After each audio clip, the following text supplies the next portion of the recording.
샬롬. 3월 3일 맥체인 성경일기 해설입니다. 세움북스에서 출간한 임승민 목사님의 해설입니다.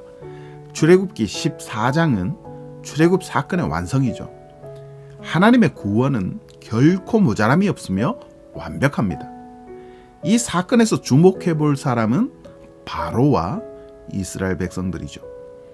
바로의 완고함, 그리고 이스라엘 백성들의 원망은 하나님의 구원 사건과 철저히 대비됩니다. 바로는 10가지의 재앙을 겪고도 이스라엘을 잡으려고 쫓아오죠. 물론 이 사건의 배후에는 하나님이 계십니다.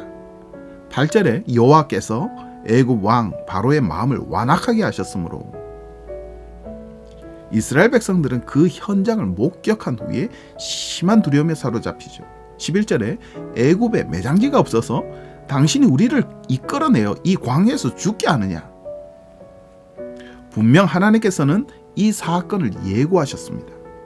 그럼에도 불구하고 이스라엘 백성들은 하나님의 말씀보다 눈앞의 현실의 공포를 느끼고 원망을 하죠. 놀라운 것은 바로의 완고함과 이스라엘 백성들의 어리석음이 하나님의 구원 사역을 결코 방해하지 못한다는 겁니다. 바로의 군대는 심판을 받고 이스라엘 백성들은 구원을 받습니다. 욥기 32장에는 새로운 인물이 등장하죠. 엘리후입니다. 엘리후는 세 친구와 욥 사이에 서 있는 균형자죠. 그는 욥이 자신의 의로움을 지나치게 강조한다고 비난한 뒤에 세 친구의 궤변에 대해서도 화를 냅니다. 엘리후는 다른 친구들에 비해 어렸지만 지혜는 나이를 따라 생기는 것이 아님을 강조하죠. 그는 단호히 말하기를 사람의 의견을 따라 혹은 사람의 평판을 위해 이야기하지 않겠다고 합니다. 오직 하나님의 영광을 위해 그리고 그를 지으신 이의 영을 따라 말하겠노라고 선언하죠. 엘리후의 연설은 38장 이후에 나오는 하나님의 연설과 크게 다르지 않습니다. 그것을 볼 때 엘리후는 하나님의 지혜를 갖고 있는 친구죠. 양극단에 서 있는 욥과 세 친구들에게 지혜를 전하고 하나님이 어떤 분인지를 바르게 가르칩니다. 그런 점에서 엘리후는 모세와 비슷하게 선지자의 역할을 수행하고 있습니다.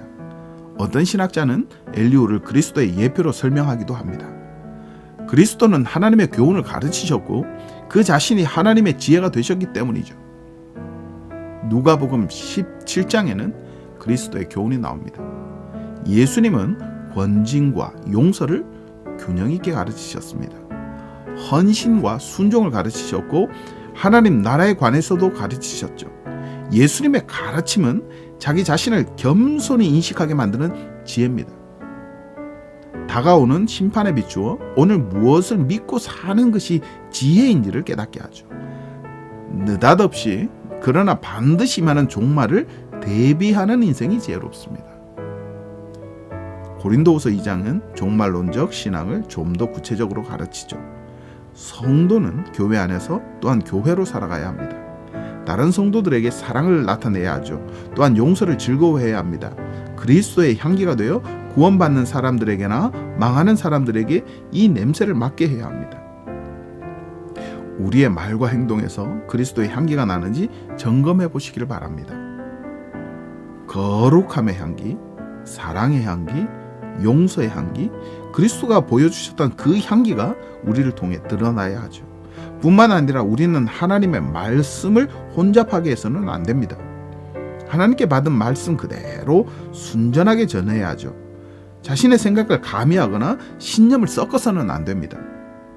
그리스도의 십자가 사건을 기억하는 사람은 오늘도 하나님께서 우리를 돌보신다는 것을 알고 하나님의 지혜를 따라 하나님 나라의 도래를 소망하며 힘써 경건한 삶을 살아갑니다.